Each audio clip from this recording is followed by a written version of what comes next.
ఎందుకో తెలీదు కానీ కొందరు ఆడవాళ్ళైతే వాళ్ళు నన్ను ఇట్లా అన్నారు, అట్లా అన్నారు అని ఏడ్చుకుంటూ, బాధపడుకుంటూ వాళ్ళని ఎప్పటికీ తిట్టుకుంటూ, వాళ్ళని నిందిస్తూ ఉంటారు.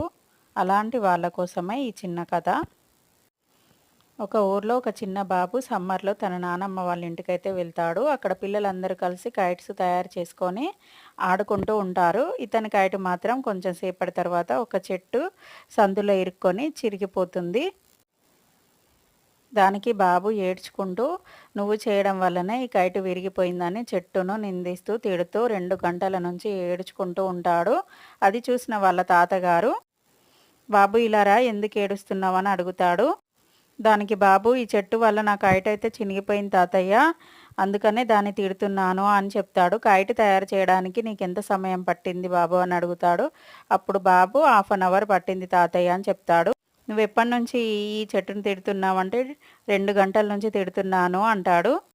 "అదే 2 గంటల సమయం కైట్‌ని తయారు చేయడంలో ఉపయోగిస్తే నీకిప్పటికి ఎన్ని కైట్లు అయ్యేవి కదా! అందుకోసమనే మనం చేసే పని మీదనే మనం దృష్టి పెట్టాలి తప్ప అయిపోయిన దాని గురించి ఎప్పుడూ ఆలోచించకూడదని" తాతగారు చెప్తారు. మనం కూడా అంతేనండి. మనం ఎవరన్న మాటలు పట్టించుకోకుండా, టైం వేస్ట్ చేసుకోకుండా మన పని మనం చేసుకుంటూ పోవాలి.